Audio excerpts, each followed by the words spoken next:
많이 와주셔서 감사를 드립니다.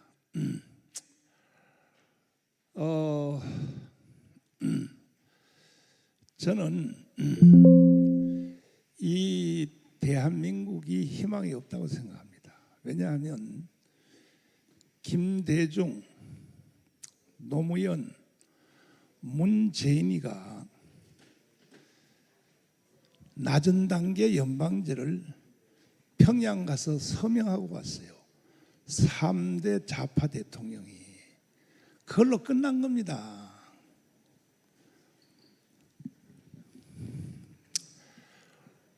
그래서 대한민국은 그걸로 끝난 거예요. 지금 이것을 사실은 내가 왜 깜빵 3번 가느냐, 문재인하고 싸우다가 3번 깜빵 갔어요. 그러나 1심에서 무죄, 2심에서 무죄, 대법원에서 무죄를 받고 나와서 법무부에서 6,500만 원, 왜 죄 없는 사람을 가뒀으니까, 3번 가뒀으니까 법무부에서 내가 6,500만 원 탔습니다. 근데 나는 다시는 이런 일이 일어나지 않을 줄 알았는데, 지금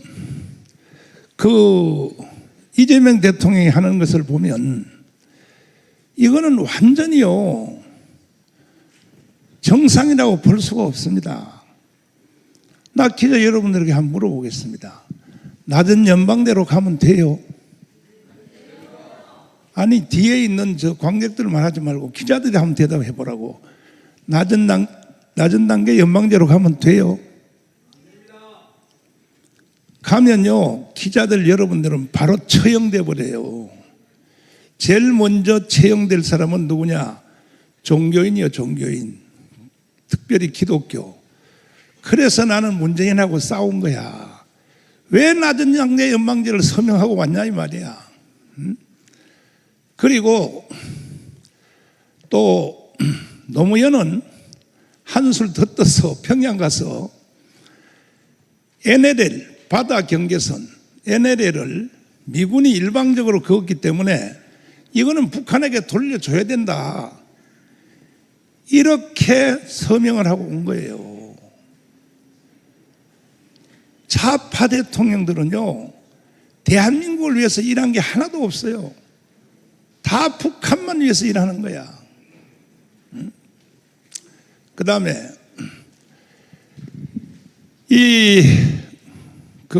구조화 변호사님 오셨나요?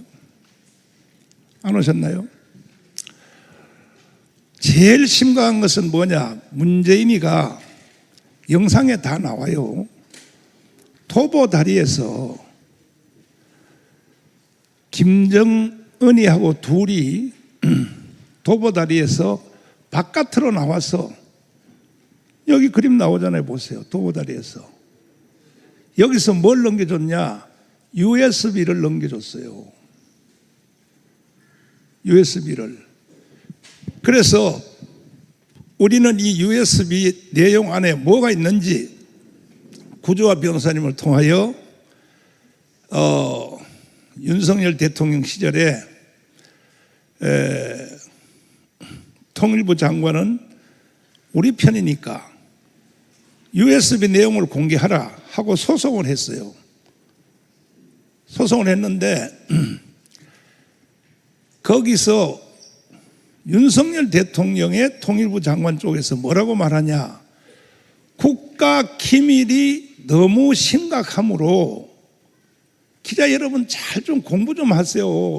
국가 기밀이 너무 심각하므로 이것은 공개할 수 없다. 그럼 국가 기밀이 너무 심각한 것을 김정은한테는 넘겨주면 되냐 말이야. 그래서 다시 2심에서 소송을 했어요. USB를 공개하라. 그 USB 안에는 뭐가 있었느냐? 첫째,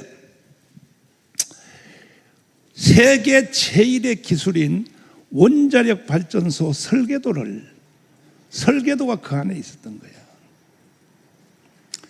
이거는 대전지방법원에서 이미 벌써 판결 내린 사안입니다.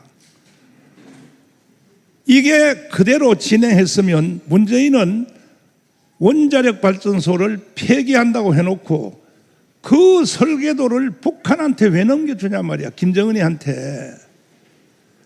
그래서 나는 이 문재인은 간첩이라고, 나는 태어난 지역도 환경도에서 태어났고 이거는 완전히요,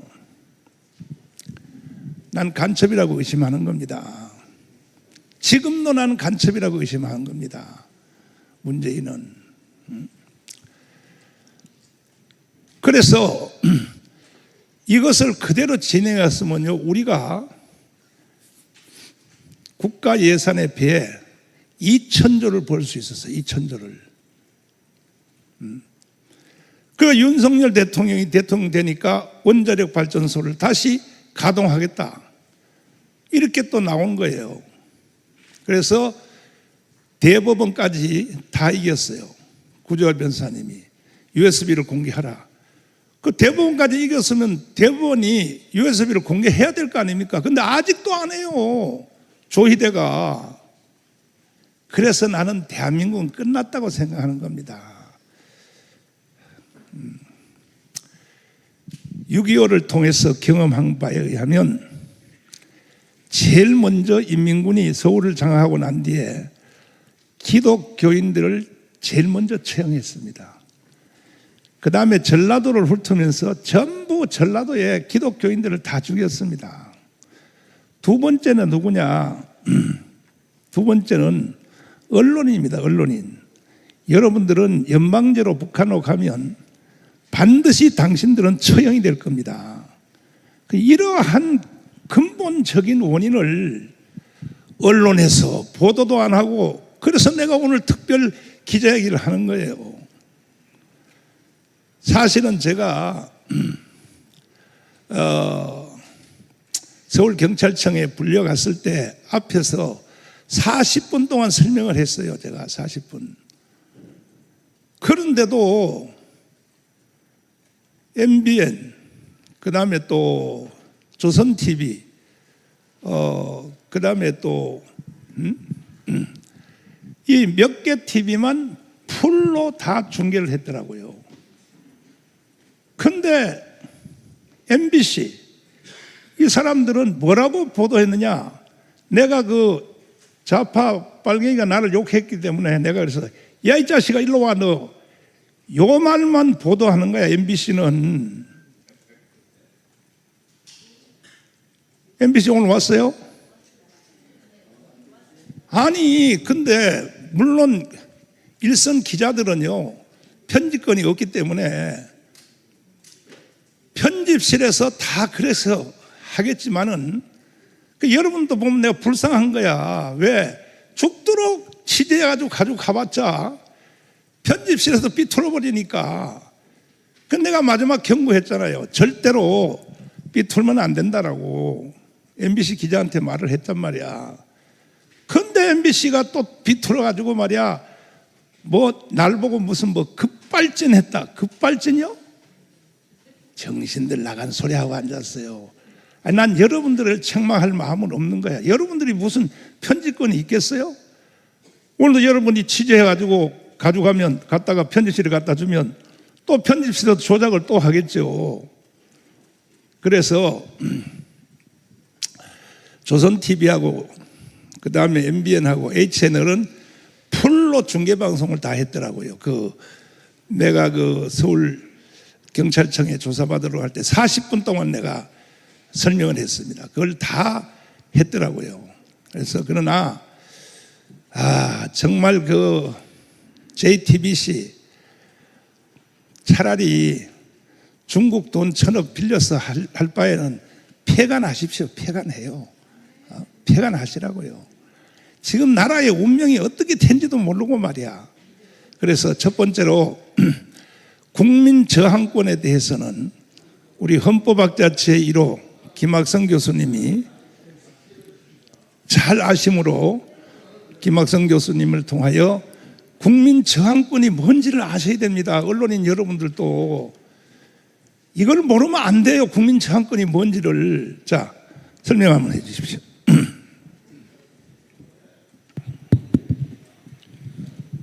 네, 헌법 교수인 저에게는 저항권 개념은 쉬운 것이지만 이번에 목사님께서 서구지법 사태 때문에 경찰청에서 수사를 받는 중에 그 수사관들이 국민 저항권이 뭐냐 이렇게 여러 번 질문을 했다고 그래요.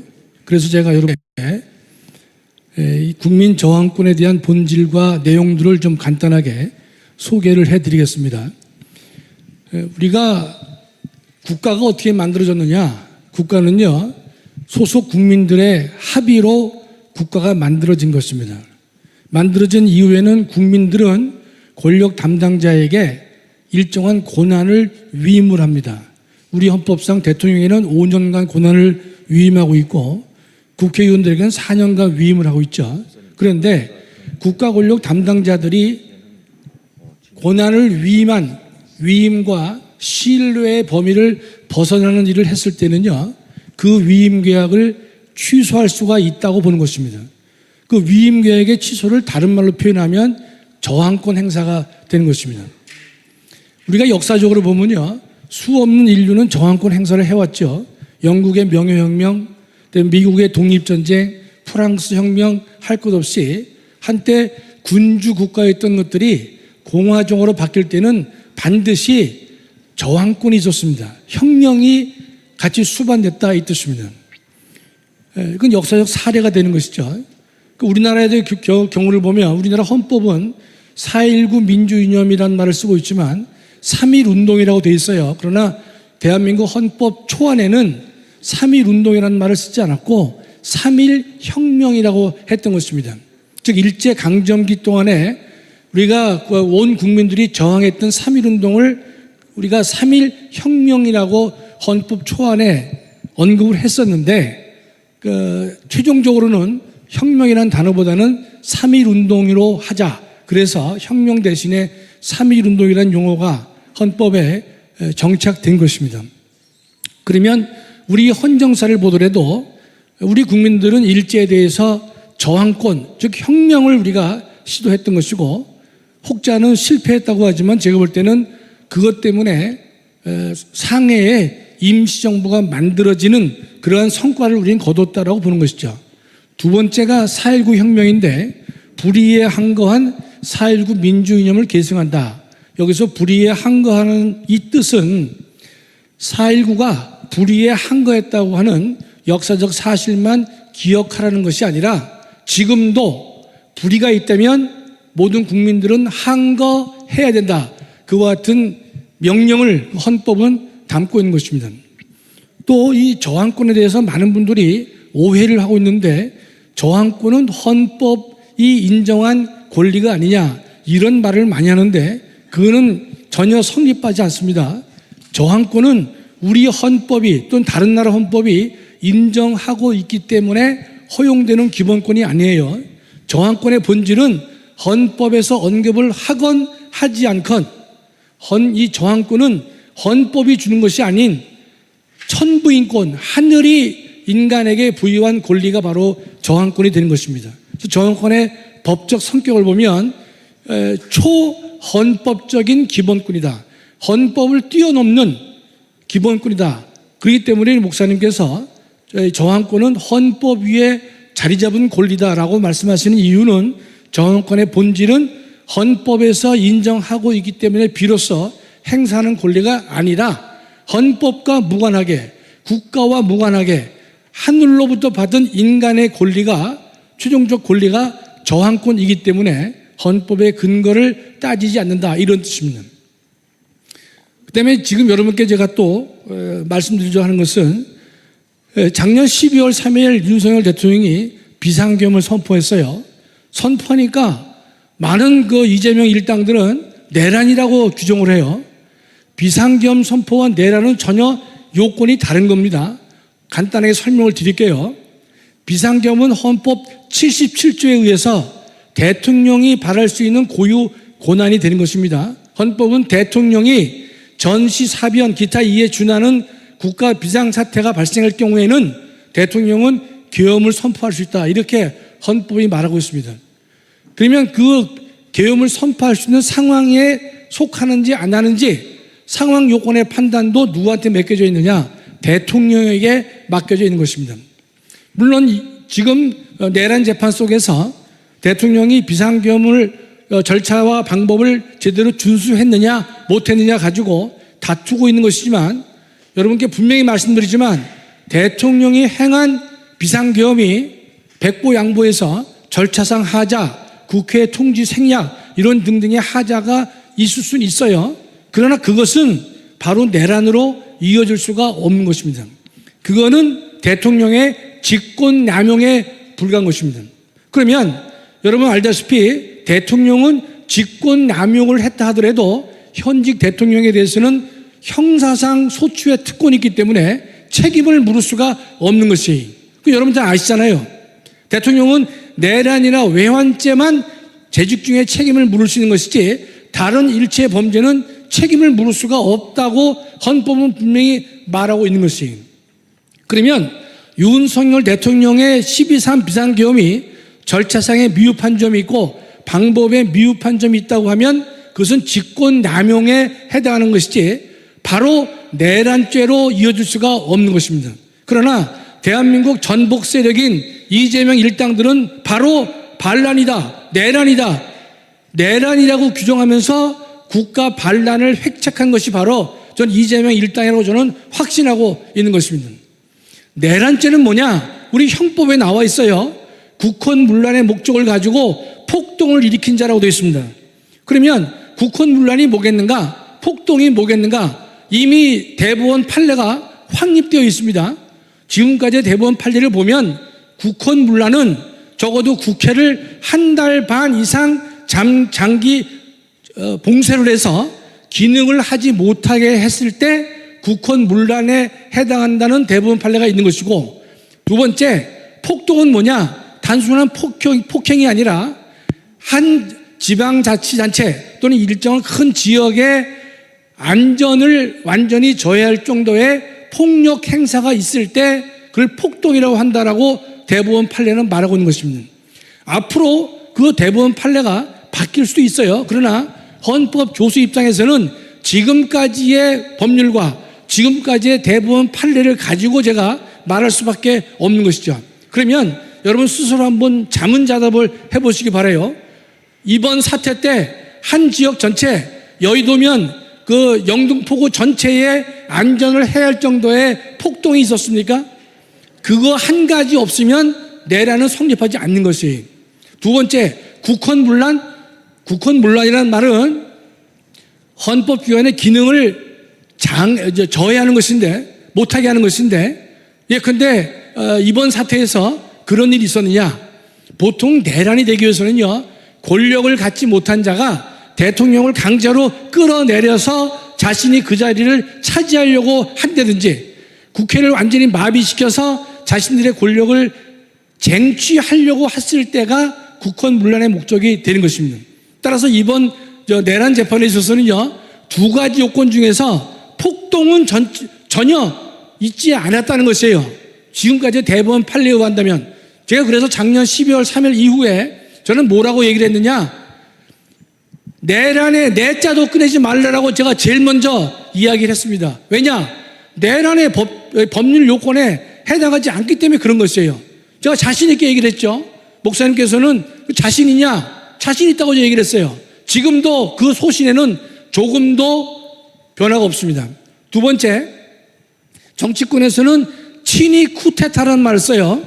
대통령이 직접 일으킨 반란이다, 친위 쿠데타라고 그러는데 많은 사람들이 그 말에 속아 넘어갑니다. 식자층들도 속아 넘어가는데, 친위 쿠데타는 뭘 말하느냐? 그는 세계 역사에서 드문 겁니다. 제가 예를 하나 들어드릴게요. 실제 중요한 예가 있는데 1848년 프랑스에서 루이 나폴레옹이라는 사람이 48년 헌법에 의해서 대통령에 당선됐습니다. 당선됐는데 그 당시 헌법은 대통령을 한 번밖에 못합니다. 그러니까 이 사람이 헌법을 고치려고 그랬어요. 헌법을 개정하려고 하는데 제적 4분의 3의 동의를 얻지 못하니까 대통령이 친히 쿠데타를 일으켰습니다. 군사 반란을 일으킨 것이에요. 그래서 헌법을 강제로 고치고 대통령제를 왕정으로 바꿨습니다.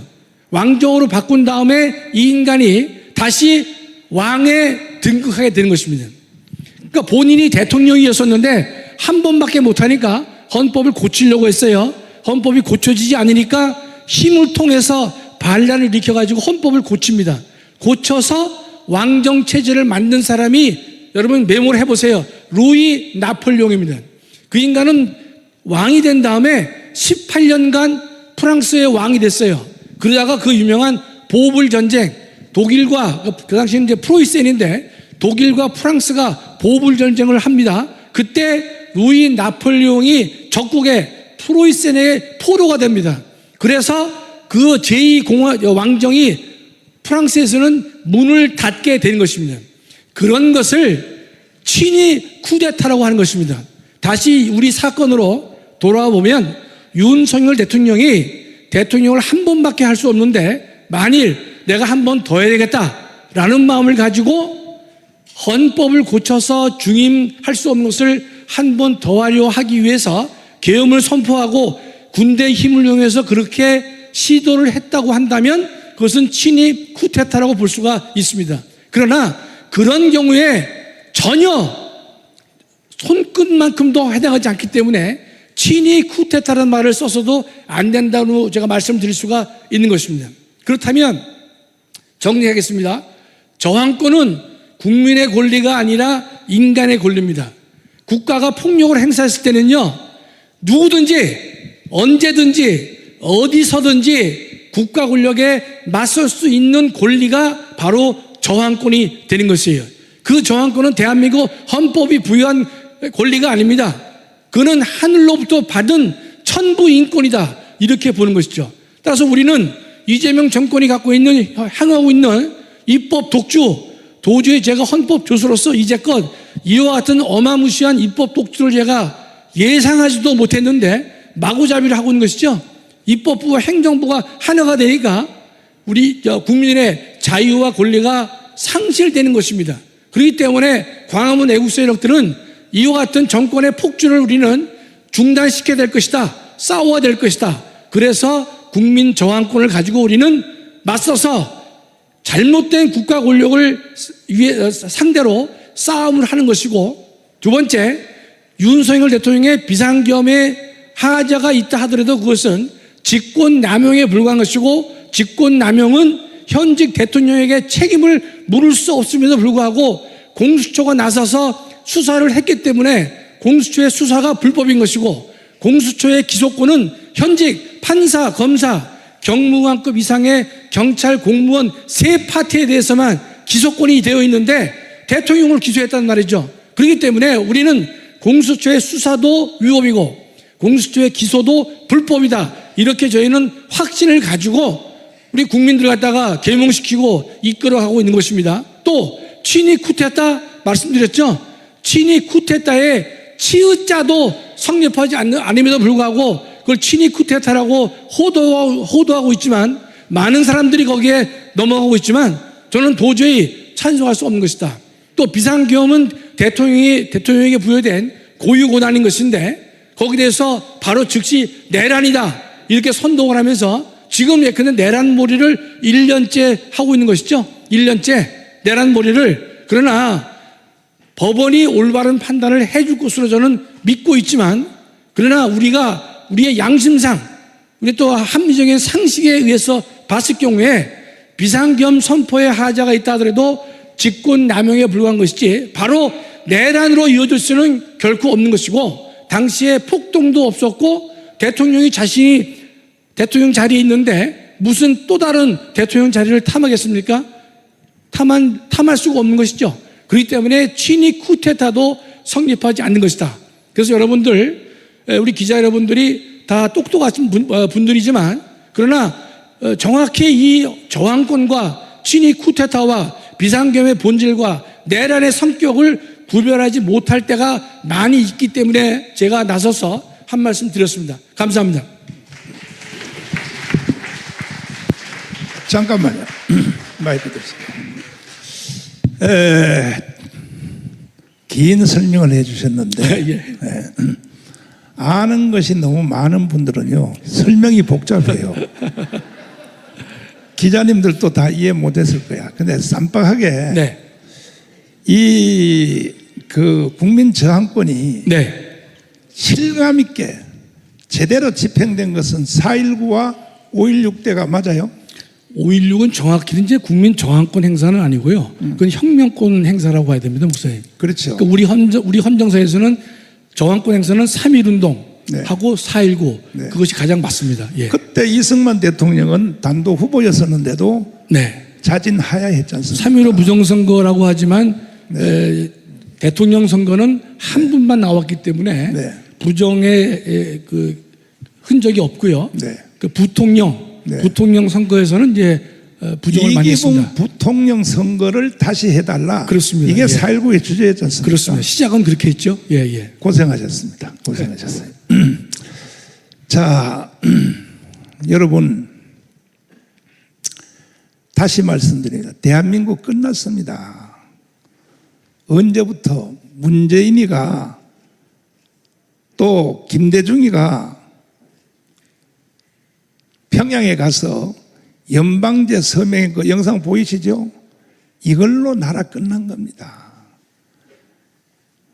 그래서 나는 문재인하고 싸우다가 3번 76개 혐의로 고소가 돼가지고 문재인이가 나를 고소해서 3번 깜빵을 갔으나 그게 크게 제목을 나누면 내란 선동 혐의. 지금도 똑같아요. 나를 보고 또 내란 선동한다는 거야. 내란 선동 혐의, 집시법 위반, 선거법 위반, 그 다음에 문재인을 내가 간첩이다 했던 그 명예훼손, 이게 전부 1심, 2심 대법원에서 무죄가 된 것입니다. 그러면 대한민국은 이승만 대통령이 세웠고 박정희 대통령이 일으킨 겁니다. 이승만과 박정희 없었으면요, 여러분들, 기자 여러분들도요, 이미 북한에서 태어났을 겁니다. 북한에서. 그러니까 이 언론들이 제대로 공부를 안 하는지, 다 알고 있으면서도 고의적으로 삐트는지, 이제 종전협정에 대하여 제1인자 되시는 우리 삼성 장군 황경선 장군님을 통하여 종전협정에 대해서 한번 들어보겠습니다. 일단 한마디 토크 한번 해보자고요. 종전협정 하면 돼요, 안 돼요? 할 필요가 없습니다. 종전협정을 하고 난 뒤에 종전협정을 지금 한다고 하니까 예. 저 이재명이가 종전협정을 하면은 그 다음부터 일어나는 어떠한 그 연쇄적인 반응 대해서 한번 설명 한번 해주십시오. 예. 네. 기자 여러분 수고 많으십니다. 저는 군인입니다. 옷을 벗었지만 전역을 퇴했지만은 아직도 저는 군인입니다. 여러분 종전 선언 문재인 정권 5년 동안 계속 이야기를 했습니다. 그리고 평화협정을 맺자. 우선 저는 좌파 정권이든 우파 정권이든 군과 국정원, 정보기관, 검찰, 사법부 이런 데는 절대로 건드리면 안 된다고 보는 사람입니다. 자기 역할을 다 해야 됩니다. 자, 여러분 종전 선언을 하고 평화협정을 맺자고 했습니다. 여러분 종전 선언을 하지 않고도 계속 지금 역사적으로 평화를 유지하는 데가 많습니다. 1차 세계대전이 그렇습니다. 1차 세계대전은 독일군 총참모장이 항복문서에 서명하고 별도로 협정이 없었습니다. 그런데 지금까지 잘 지내고 있습니다. 자, 평화협정. 여러분, 평화협정 중에 여러분 기억하시는 제일 유명한 평화협정은 1938년에 영국의 체인벌린 수상과 독일의 히틀러가 맺은 조약입니다. 셰인벌리는 그 조약을 맺고 런던 공항에 내리면서 이제 전쟁은 없다 선언을 했습니다. 그리고 히틀러를 추앙을 했습니다. 칭송을 했습니다. 여러분, 그런데요, 여러분, 그냥 바로 1년 뒤에 39년도에 2차 세계대전이 벌어진 겁니다. 여러분, 평화협정 중에 가장 이상적이고 가장 지금까지 완벽했다는 것을 평가를 받고 있는 게 어딘지 아십니까? 73년도 1월 달에 파리 평화협정입니다. 키신저와 레둑토가 협정을 맺었습니다. 그 협정을 맺고 키신저는 노벨상을 탔습니다. 노벨 평화상 탔죠. 그리고 미군이 철수했습니다. 미군이 철수하면서 그 당시에 있는 미군의 모든 무기 체계를 티우 정권한테 넘겼습니다. 세계 거의 4위권의 공군, 해군 함정, 탱커 다 했습니다. 여러분, 그런데 베트콩은요, 여러분, 월명은 그 당시에 군화도 없었어요. 소총도 다 없었습니다. 그래서 앞에 놈들이 가다가 죽으면은 그 군화를 벗겨 신고 그 소총을 받아가면서 전쟁을 했습니다. 그런데 1년을 못 버티고 월남이 망했습니다. 자, 왜 이 말씀을 드리느냐면, 저는 우리 목사님도 역사에 대해서 굉장히 하지만 저는 전혀 후에 대학교에서 세계사를 가르쳤습니다. 5년 동안 가르쳤습니다. 역사를 잊은 민족, 역사의 교훈을 무시하는 민족, 이거 볼 거 없습니다. 저와 여러분 개인은, 기업은 7전 8기 할 수 있습니다. 7번 넘어져도 또 일어설 수 있어요. 국가는 아닙니다. 한 번 무너지면 끝이에요. 그런데 지금 여러분, 우리나라 역사상 80년 동안 전쟁을 억제하면서 세계 6위권의 군사력, 세계 6위권의 경제력까지 올라왔습니다. 뭐 때문에 그렇습니까? 예? 평화협정 맺었습니까? 북한하고? 종전선언했습니까? 안 했습니다. 여러분, 북한의 김일성이부터 계속해서 특히 1974년 이후에 평화협정의 노래를 부른 게 김정은입니다. 잘 되고 있는데 왜? 숨은 함정이 있다는 겁니다. 예? 자, 종전선언을 하겠다. 문재인 5년 동안 계속해서 이겼습니다. 종전선언하면 어떻습니까? 그 숨은 함정은 한미연합사가 해체되고 유엔 사령부가 있을 명분이 없어집니다. 나가라는 거예요. 여러분, 한국 전쟁 때 우리는 정말 아주 군사력이라고 할 수 없는 군사력을 가지고 전쟁을 당했습니다. 하나님의 특별한 은혜로, 여러분, 메가더 원수와 이승만 대통령의 특별한 관계로 여러분, 기적이 일어났습니다. 안보리에서 소련이 거부권 행사했으면 유엔군이 들어오지도 못해요. 그런데 거기에 참석을 못했어요. 그래서 빠르게 들어왔습니다. 여러분, 6월 25일 우리가 남침을 당했는데 7월 5일 날 일본에 있던 미군이 들어왔습니다. 여러분, 이제는 그런 거 없습니다.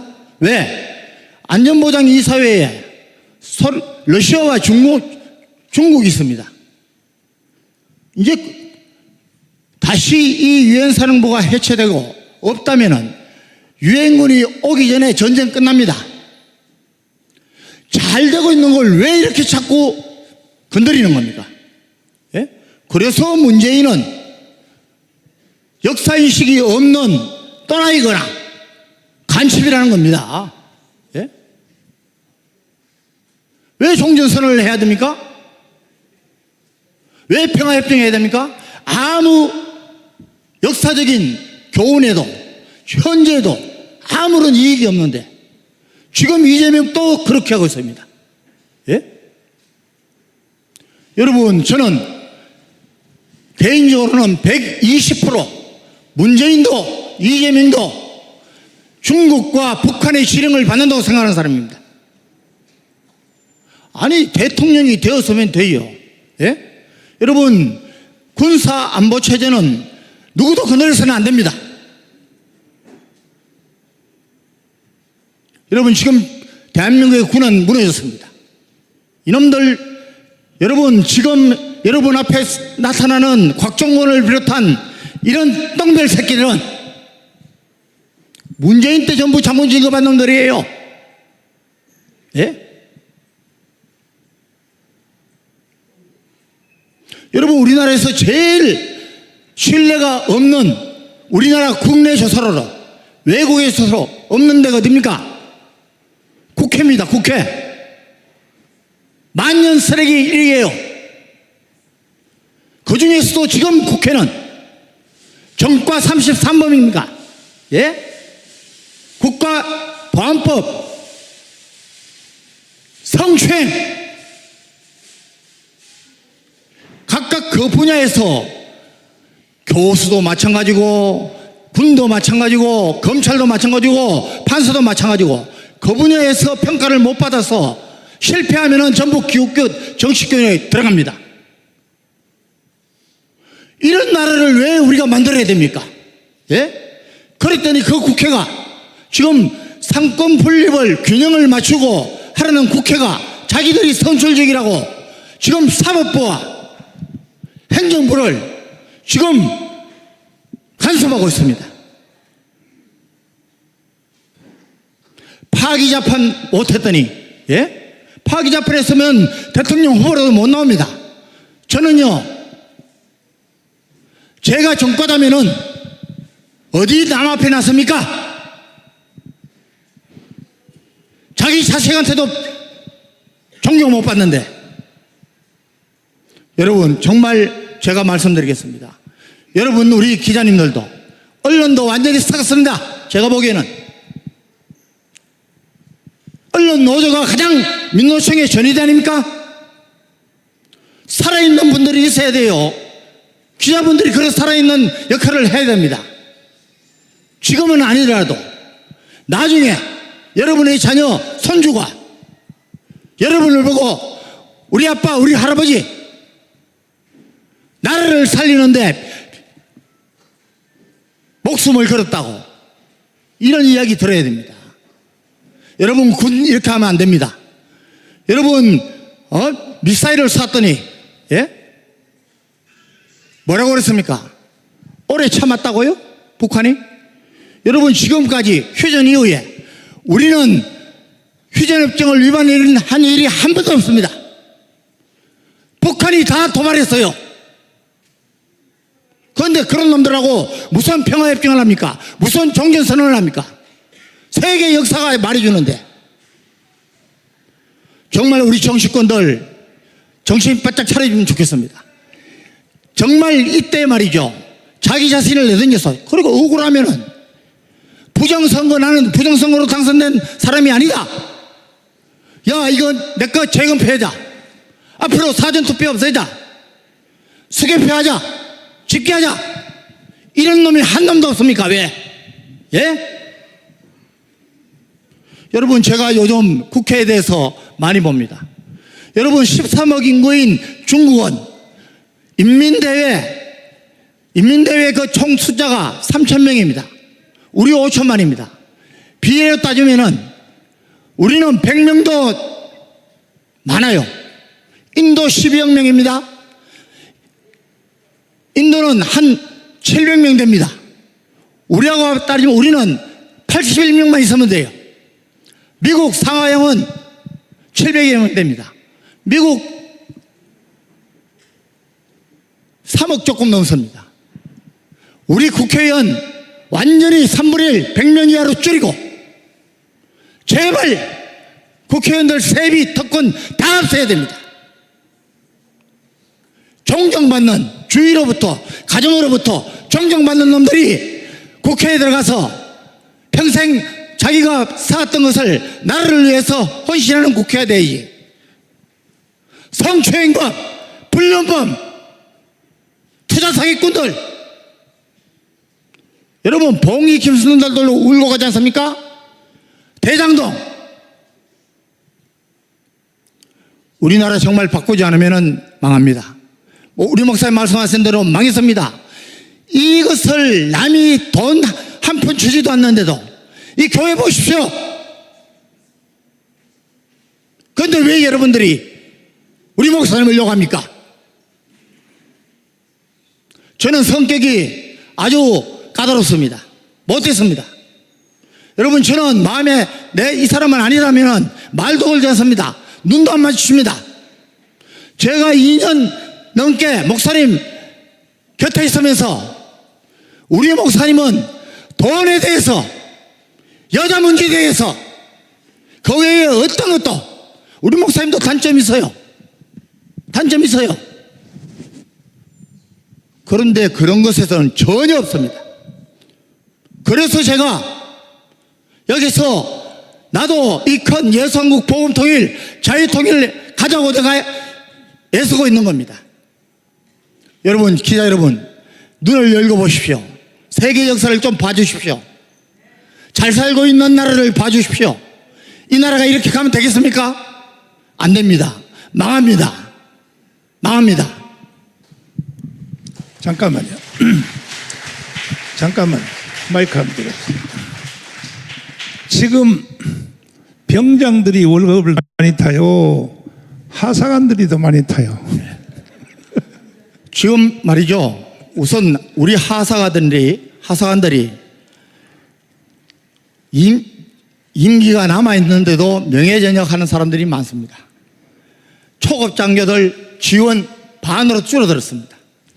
있는 친구들도 나갑니다. 중견 간부들, 군이 이런 손가락질을 받는데 명예 하나로 먹고 사는데, 예? 여러분, 저는 병사들 좋습니다. 200만 원이든 204만 원이든 좋습니다. 문재인 정권 때부터 그렇게 한 거 뭐 때문에 그랬습니까? 표 때문에 그랬습니다. 표. 그러려면은 초급 하사관들도, 초급 간부들도, 초급 장교들도 같이 해야죠. 예? 여러분, 운동권들 대가리 나빠요. 공부 안 했습니다. 학생 때도 안 한 놈들이 어떻게 책 하나 읽겠습니까? 제가 한마디만 더 쫓고 한번 해볼게요. 이제 안 하겠습니다. 아니요, 한마디만. 이러다가 저도 걸려가요. 아니요, 보세요. 병장들이 예. 하사관들 보고 내가 밥 사줄게요. 점심 한 끼 사드릴까요? 그 소리 들어봤죠? 여러분, 병사들이 200만 원을 받고 군이 좋아서, 예? 야, 이거 내가 군에서 나라를 지키고 내가 군에서 출세하겠다, 그런 군대를 만들어 가야지. 예? 이놈들은 전부 표예요. 문재인 동안에, 문재인 정부 때 채무 얼마나 올렸습니까? 이명박, 박근혜 때보다 더 많이 채무를 올렸어요. 이재명 지금 또 어떻습니까? 전 들어가겠습니다. 네, 감사합니다. 수고했습니다. 나는 황선홍 장군님이 이렇게 나는 열받는 거 처음 봤어요. 이렇게 열받는 거 처음 봤어요. 자, 빨갱이 대장 이동호 교수님을 모시겠습니다. 일단 먼저 황장여 선생님을 만나본 적 있죠? 예. 황장여 선생님이 말하기를 북한의 직파 간첩이, 북한에서 직접 파송한 간첩이 5만 명이라고 그랬잖아요. 예, 예. 우선 제 간단하게 모르는 사람이 있으니까 소개를 하면 저는 우상호 씨가 연세대 총학생회장 할 때 연세대학교 주사파 지하 조직인 시크릿 유니언 비밀 학생회 중앙위원이었습니다. 그리고 자, 아니 그때 내가 묻는 거면 대답해요. 아니 그래서 연세대학 할 때 안 되는 얘기를 하려고요. 연세대학 다닐 때 그때에 북한의 지령 방송 들어서 안 들었어요? 우리 연세대학교에는 5개 팀이 있었습니다. 북한의 단파 라디오를 가지고 북한의 한민전 방송, 당시 말하면 구국의 소리 방송입니다. 거기에 나오는 그 예를 들면 운동론, 그 다음에 정세 분석, 투쟁 구호 이런 것들을 계속 해줍니다. 그것을 5개 팀이 24시간 녹취해가지고 그리고 그것을 우리가 보고 우리 조직원들께 다 내렸습니다. 그리고 몇 개는 중요한 것들은 그 대잡으로 다 붙였습니다. 그거는 지금 북한 한민전 방송하고 그때 당시 나왔던 걸 비교해 보면 그대로 똑같습니다. 김대중 만났어 안 만났어요? 전 김대중 한 20차례 만났습니다. 제가 전대협 그거 단파 방송 그 청취한 거 예. 요약해서 김대중한테 보고했어 안 했어요? 아니, 그건 제가 보고한 게 아니고요. 김대중의 재담당 비서가 당시 지금 이제 죽었는데 그 친구가 재성민이라고 연세대학교 출신 재담당 비서가 항상 매일 그 김대중 씨에게는 그 북한의 단파 라디오를 그 내용을 보고했습니다. 자, 그다음에 김국성 선생님은 우리 그 너하라 TV에 와서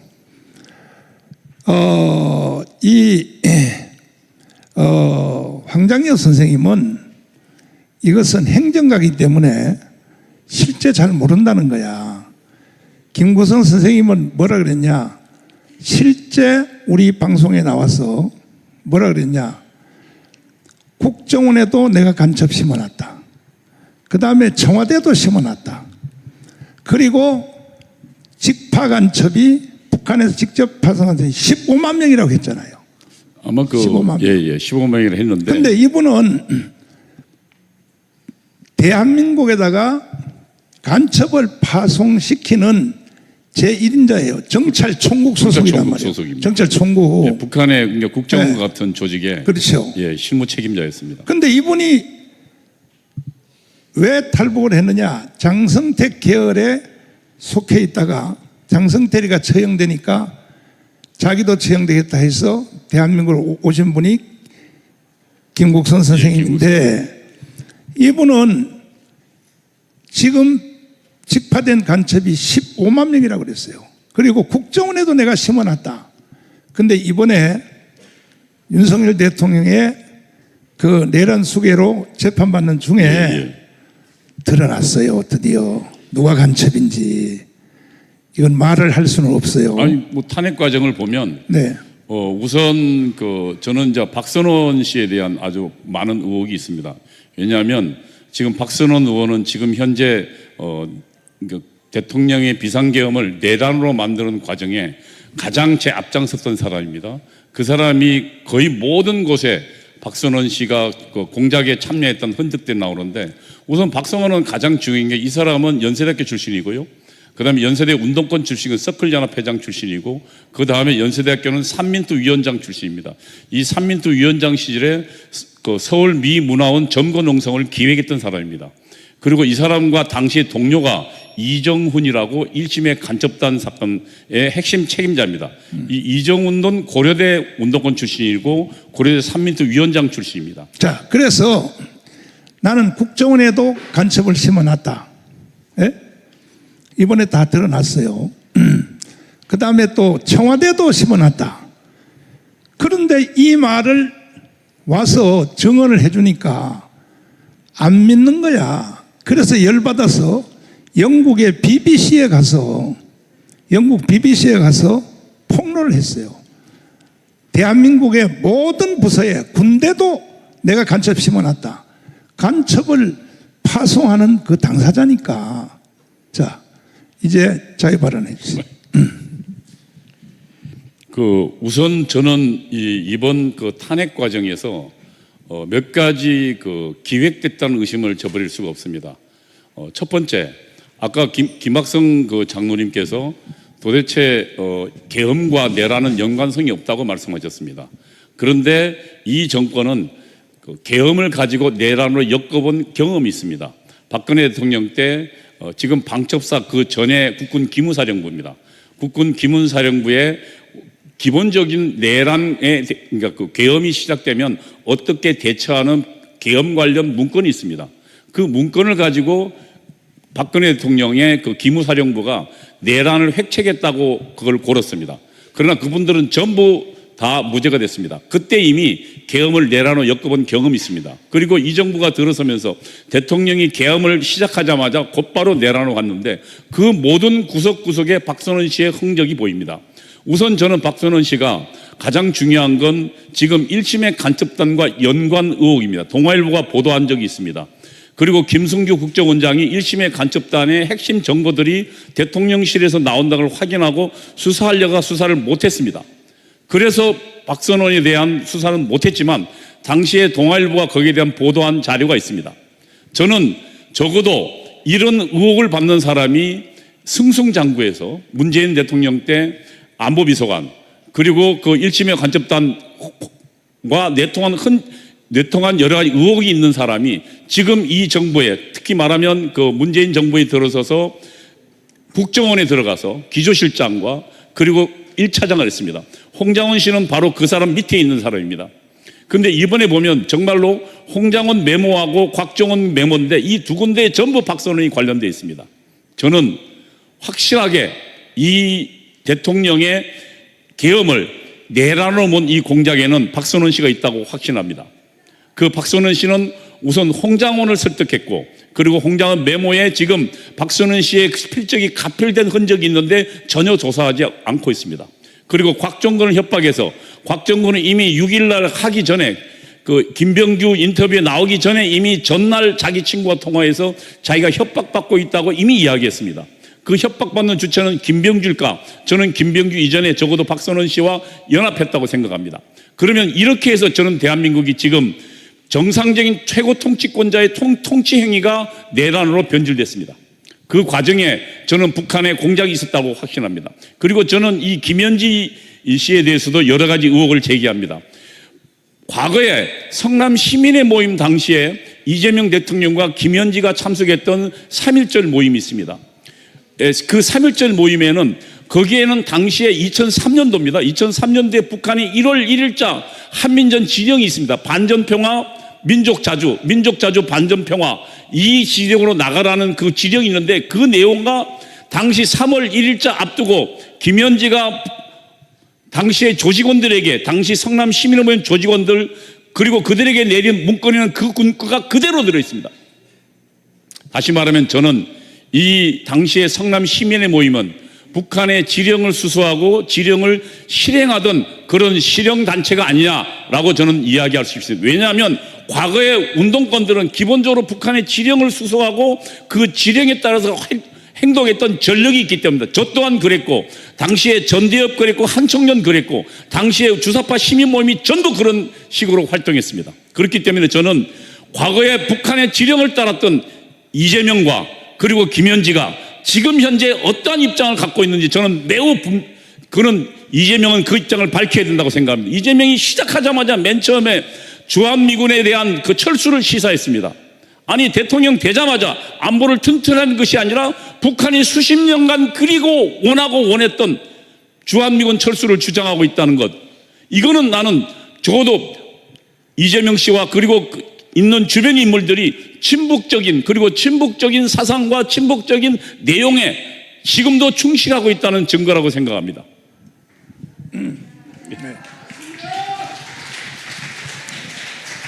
지금 김국선 선생님 말씀에 의하면 국정원에도 간첩을 내가 심어놨다 이렇게 이제 말을 했는데 우선 그럴 것도 없이 박선원 자체가 간첩 같은 사람입니다. 네, 근데 박선원이도 문재인 때 제1차장을 했죠. 제1차장했습니다. 기조실장하고. 기조실장하고. 기조실장이면 그 국정원 전체 인사와 예산을 틀어주는 핵심 자리입니다. 그 다음에 지금 그 홍장원이 하고 있던 자리 전에 박선원이가 1차장이었습니다. 그렇죠. 홍장원은 그 사람 밑에 있었습니다. 그래서 김국선 선생님이 국정원에도 내가 간첩 심어놨다 이렇게 주장한 거예요. 그래도 하나도 언론들이 보도 안 하니까 영국의 BBC에 가서 폭로를 했습니다. 영국 BBC 방송 여기서 보세요. 영국 BBC 가서 폭로한 거 보십시오. 왜? 한국 언론들이 안 받아주니까. 자, 수고하셨고. 저희들은 4.19 같이 우리가 당연히 해야 되지만 4.19 때는요, 학생들이 거의 160명 이상 희생이 됐어요. 그래서 저희들은 4.19 같이 하면 안 되고 광화문 광장에 1,000만 명이 모여달라. 그래서 한 사람도 피 흘리면 안 된다. 한 사람도 피 흘리면 안 된다. 피를 흘리지 않고 우리는 4.19, 5.16으로 가기 위해서 1,000만 명이 모여달라고 했는데도 광화문에 한 번이라도 왔다 간 사람은 2,000만 명이 넘어요. 근데 한꺼번에 1,000만 명이 안 오니까 결국은 나라가 무너지게 생기게 되었습니다. 그래서 다시 내가 요약드리면 대한민국은 이승만 대통령이 세웠고, 이승만 대통령이 건국 안 했으면요, 여러분들은 다 북한에서 태어나야 돼요. 언론인 여러분도 다 북한에서. 그 다음에 박정희 대통령이 일으킨 나라입니다. 박정희 대통령이요, 삼성 개헌 안 하고 18년 안 했으면요, 이미 벌써 나라는 북한으로 넘어갔습니다. 우리는 그래서 이승만이 세웠고 박정희가 일으킨 나라가 대한민국이라는 나라는 겁니다. 대한민국이. 아마 여기 오는 젊은 기자님들은 거의 다 아마 초등학교 1학년부터 6학년까지 정교조 교사 한 번은 만났을 것으로 생각이 됩니다. 정교조요, 정교조 교육이요, 기가 막힙니다. 기가 막혀요. 6.25를 말이야, 대한민국이 일으켰다고 그따위로 가르치고 말이야. 그래서 오늘은 이것으로 기자회견을 마치도록 하겠습니다. 감사합니다. 기자 여러분들 대단히 감사를 드리고, 혹시 질문사항이 있으시면, 우리 너아라 TV에 방송국으로 오십시오. 와서 괜히 내가 이번에 그 첫 번째 서울경찰청 가서 조사받는데도 그 한 사람이 말이야 소리를 꽥꽥 지르고 말이야 정광훈 빤스 뭐 입어서, 그래서 야 이 자식아 일로 와 했더니 MBC가요, 야 이 자식아 일로 와 요것만 보도하더라고. MBC가. 질문은 아예 방송실로 오십시오. 방송실로 오시면 나하고 맞짱 토론합시다. 맞짱 토론. 이것으로 기자회견을 마치도록 하겠습니다.